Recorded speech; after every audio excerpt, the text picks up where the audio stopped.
We all have challenges in life: sadness, broken relationships, anger, bullying, grief, and isolation. But there is hope.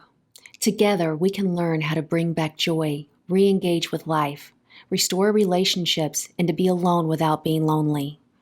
Welcome to Psychology Talks. We have Dr. Joy Malden with us today. She is a clinical psychologist and an expert in working with children and families. She's going to talk with us today about a very important topic about how to parent children with special needs. So, Joy, thank you so much for being here with us.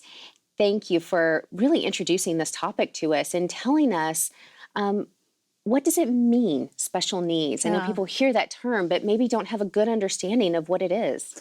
Yeah, I think it is it's an intimidating term.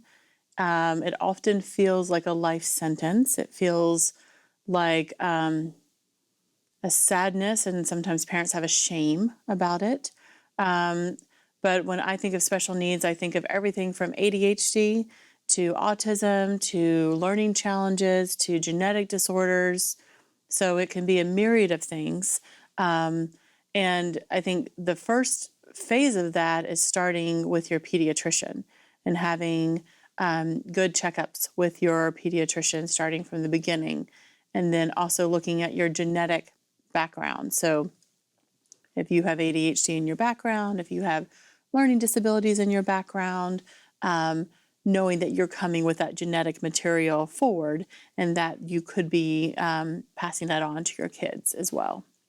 So if you know that you or someone, a close relative, has something like ADHD or a learning disorder, like dyslexia or a math disorder or some other sort of challenge that they've had to overcome in life, that might be something to look for in your own child. Correct.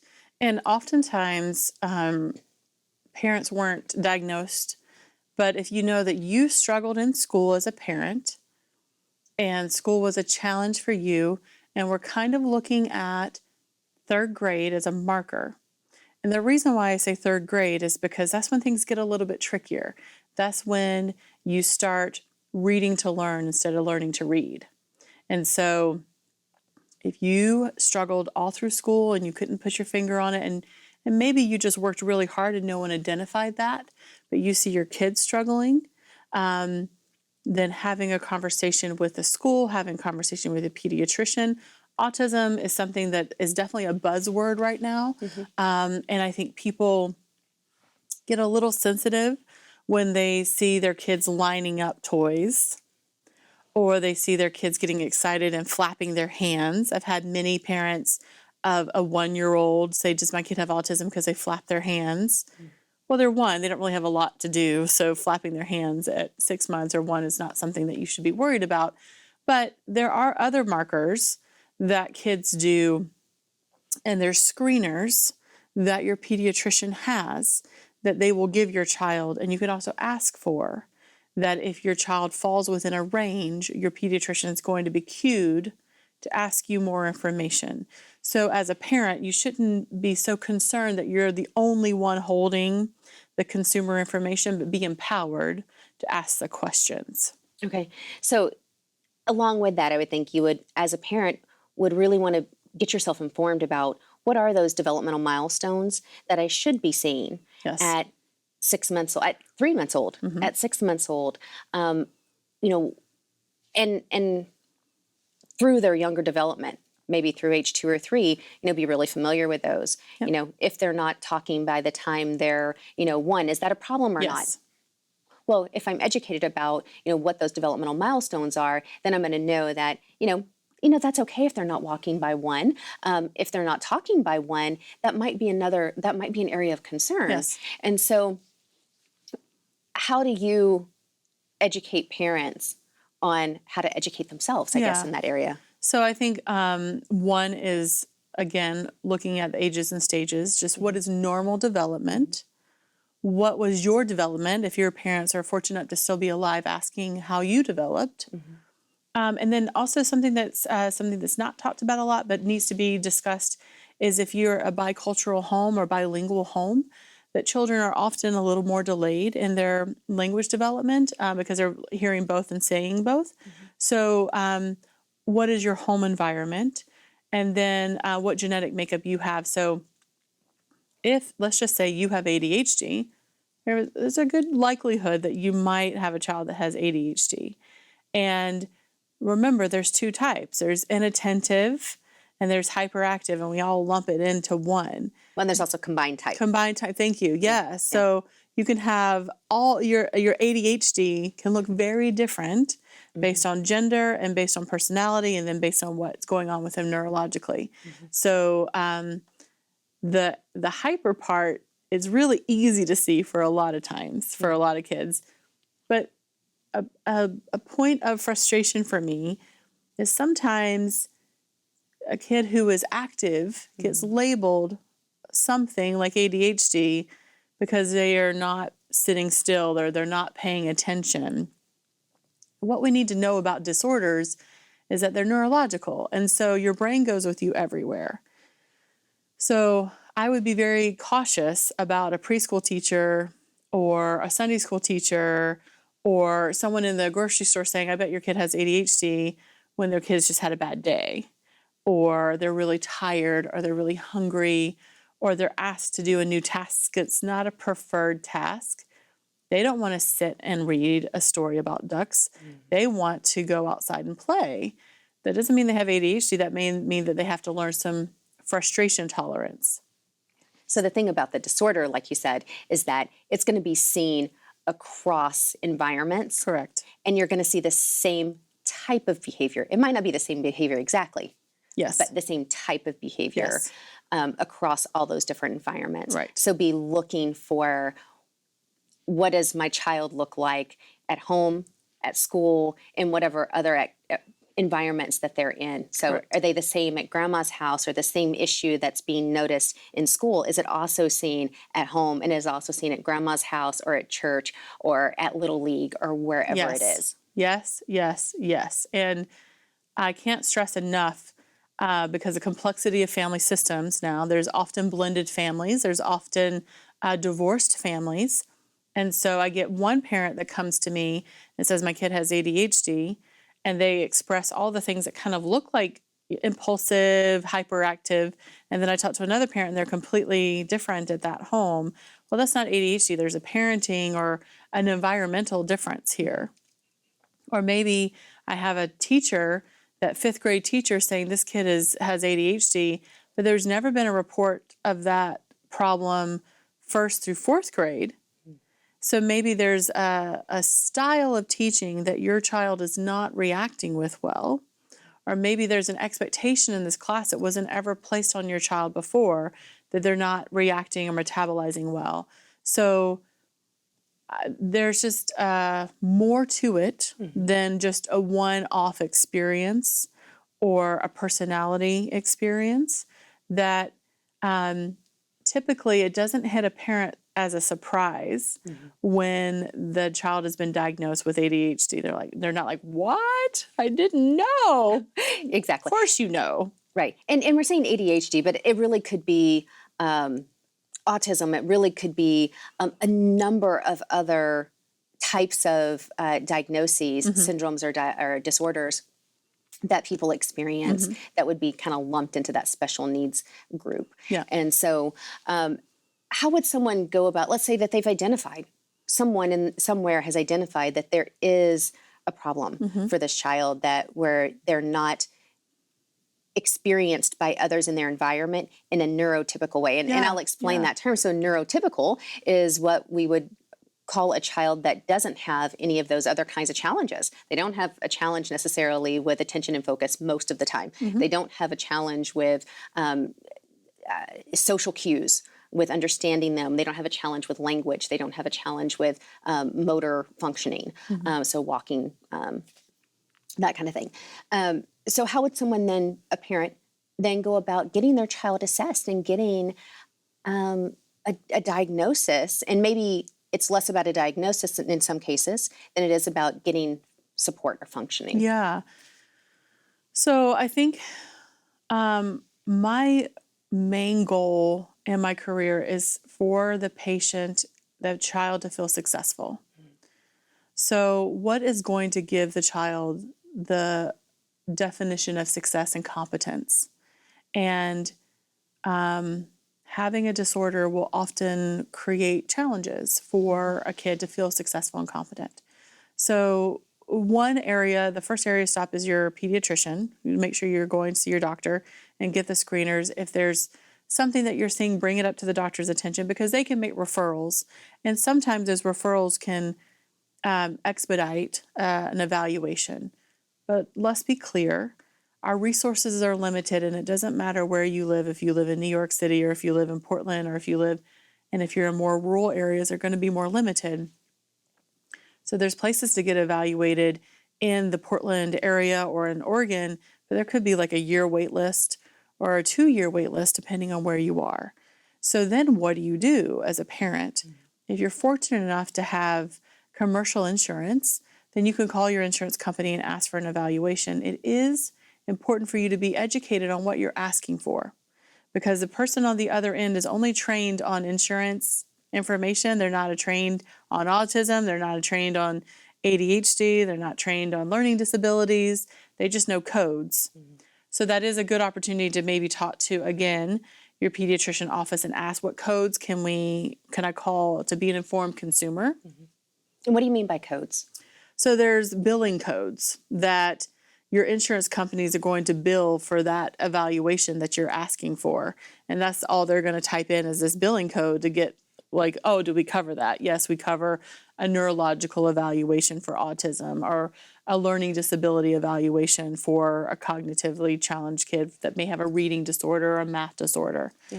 And you said that you used the term cognitively challenged. And so, meaning an intellectual disability? Yes. Yeah. So when we're talking about intellectual disabilities, we're talking about IQ. Yes. Might be another term that people don't know. So a couple of other areas of getting children tested is through schools. And that's through an individualized education plan. The trick or the concern often is that your child has to be 2 grade levels below before the public school will identify that as a need. So oftentimes what happens in my office with parents is that they see their kids struggling. Their parents have evaluated themselves. I struggled in school and I don't want my kid to struggle. So they support their kid as much as possible. So the teacher's not seeing the struggle because the parent comes up and is like the tutor at home. So the school's not able to see the deficit. So sometimes you have to step away as a parent and have your kid show where they really are, which is really painful because you're letting your kid get behind. So there's a bit of our system and how it's set up. So in the education and the public school system, 2 years behind is kind of their cue to get your child tested.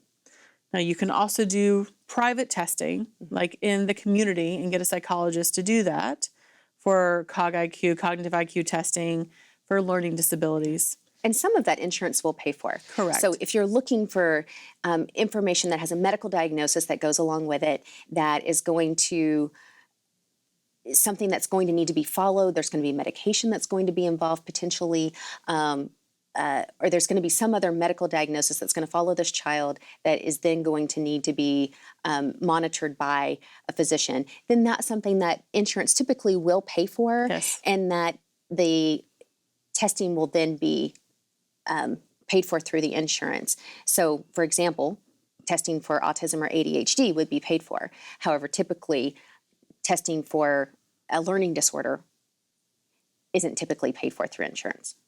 It depends on the insurance. Oh, really? Yeah, well, that's it good to depends know. on the insurance, yeah. So I think the other thing that is important for parents as consumers to know is, let's just say your kid's young and 1st or 2nd grade and you're seeing challenges. The school's not seeing it, so they're not going to test your child. You've already talked to the school about it. They're like, we're not seeing it yet. And you're watching your kid struggle. So you go and you get the psychologist to test. The school doesn't have to take that test, that evaluation, because they didn't do it. Now, that's a rare situation, but it has happened in my professional time. So you can then, as a parent, as a consumer, go to the school district and kind of make a conversation around that. So one of my messages that I want people to take home from this section is how to be an advocate. That if you're going to a public school, your taxes are paying for that education, and that you have a voice as a parent. And sometimes it's not set up as a parent-friendly environment. So there are resources, one's called FACT Oregon, FACT Oregon, where they advocate for parents about IEPs and 504 plans. And they'll teach you how to advocate for your child. And can you explain a little bit about the difference between an IEP and a 504? I would love to. I really love being a part of a state that has a 504 plan. It's not something that other states that I've lived in and worked in has had.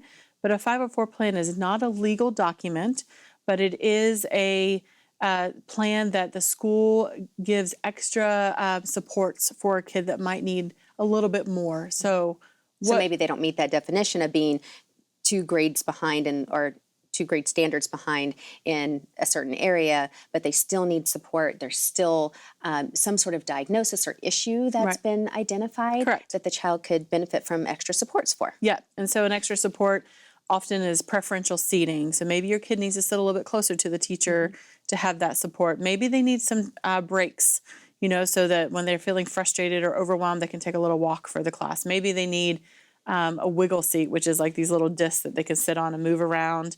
You can be as creative as you like, and the individualized education plan is a legal document where the school has to supply these, has to give this to the kid. The 504 is not a legal document, but it's saying we want to support your kid as much as possible.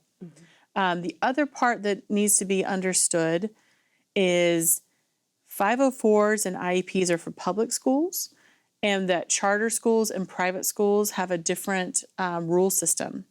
So a lot are accommodating of that, but that doesn't mean that they have to be.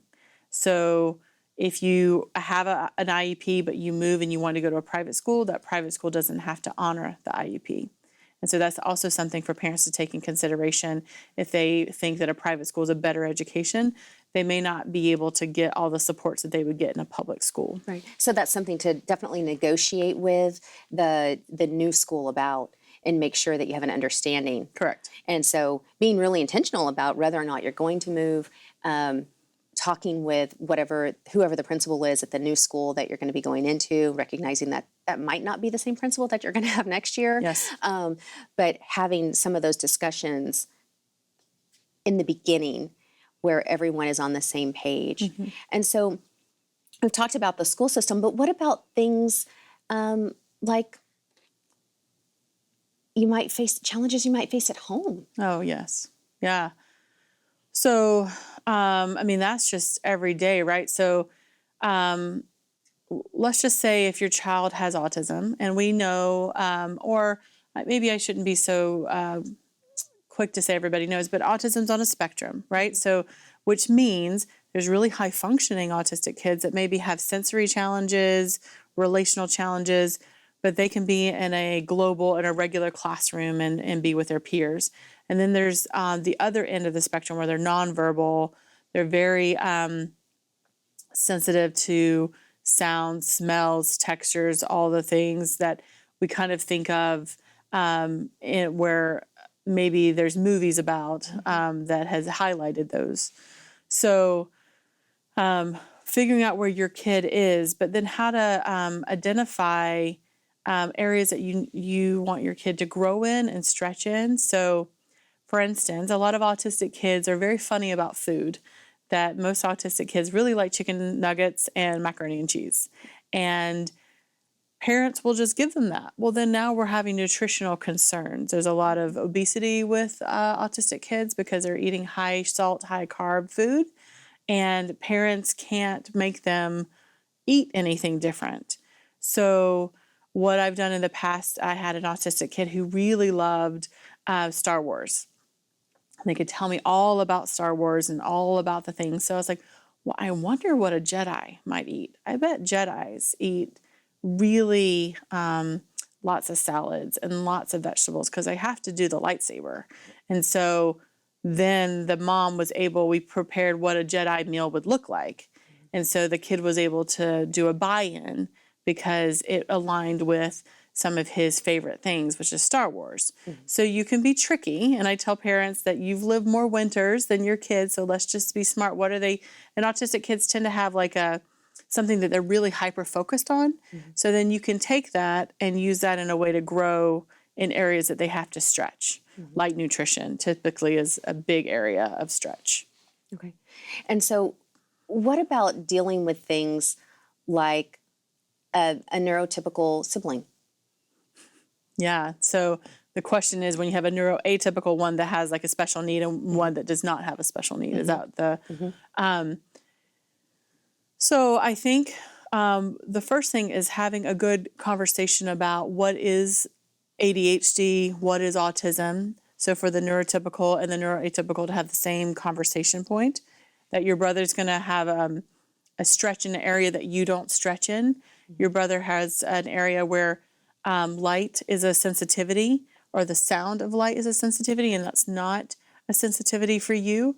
So, and then how to help them, like, oh, you know, they don't seem to care about this, but you're neurotypical and you do care about this. So to express the similarities as well as the differences, and that there is a bit of a fear or a burden that siblings have because this is the longest relationship that they'll have in their life.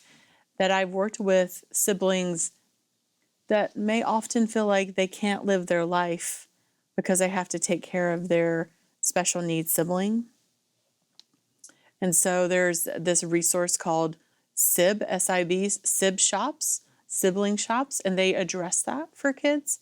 And it's a couple-day workshop for these kids to go and talk about what it's like to have a special needs sibling and how hard that is for them, what they feel like they have to give up or what they're getting from that.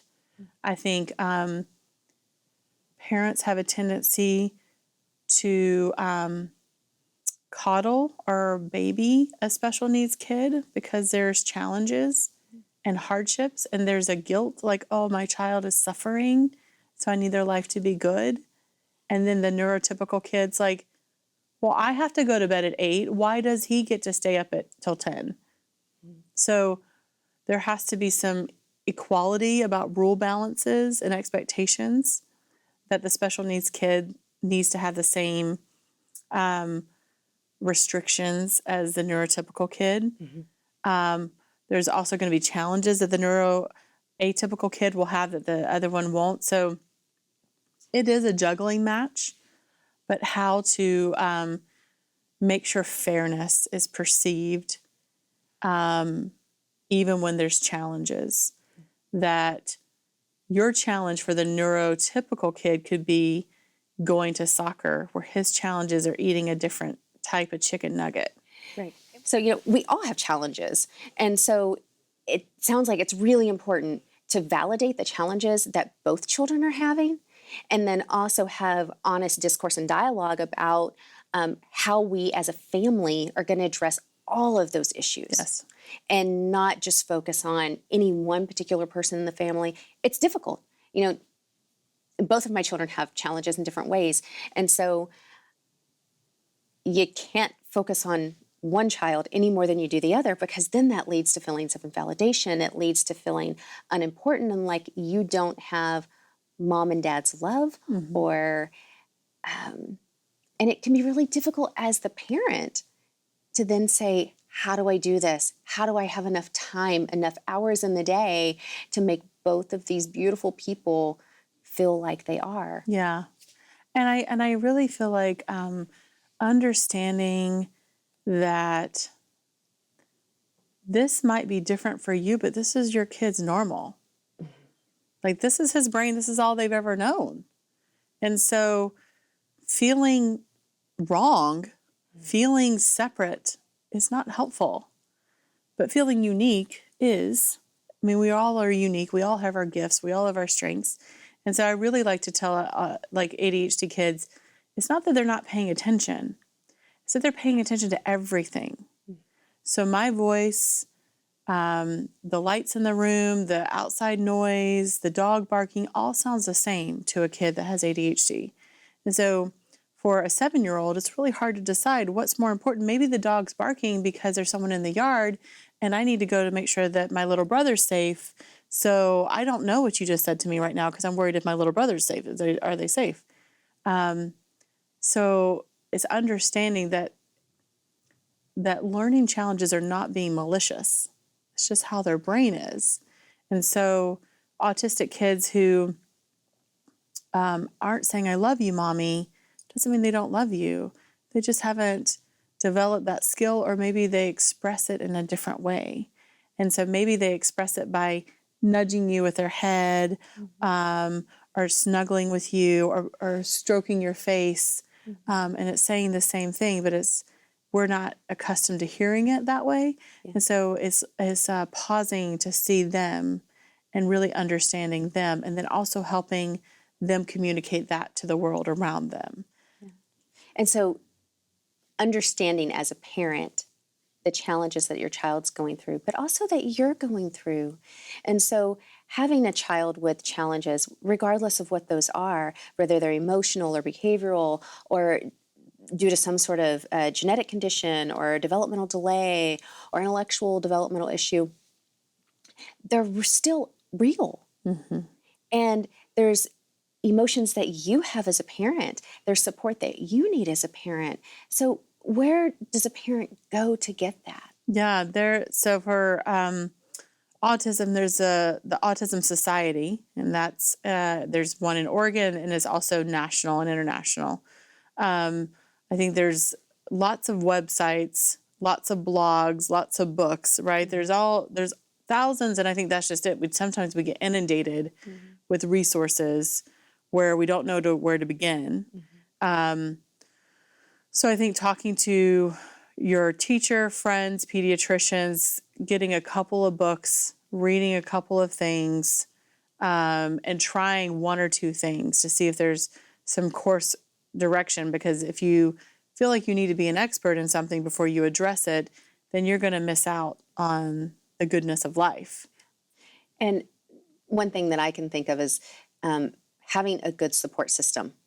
So people that you can trust to leave your child with, so that you don't have to be on 24 hours a day, where you can have time for self-care, for just not having to worry and watch out every second of the day about what's going on.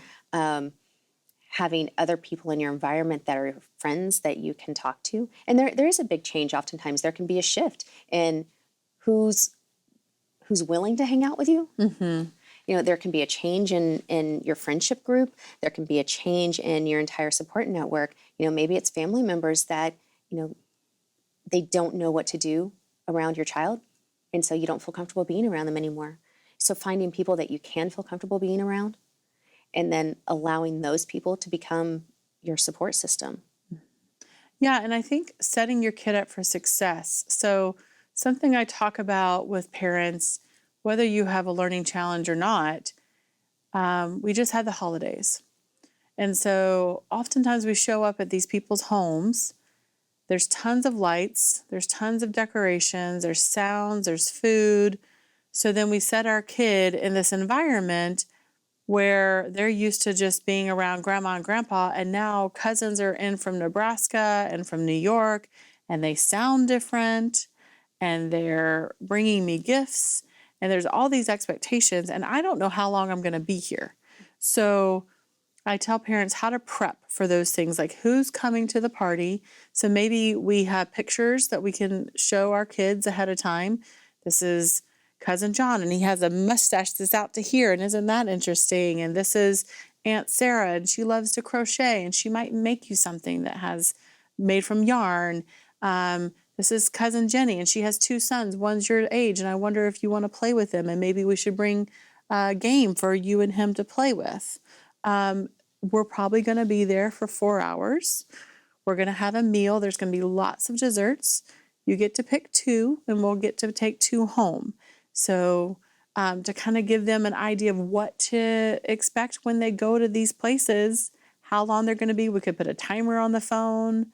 because you're going to want to talk to your extended family, but your kid doesn't want to be necessarily in this weird home with all these parents and kids they don't know without setting them up for success. Yeah. So clarifying expectations, understanding what your child's needs are, and then helping the environment to fit their needs, even though it's not your environment.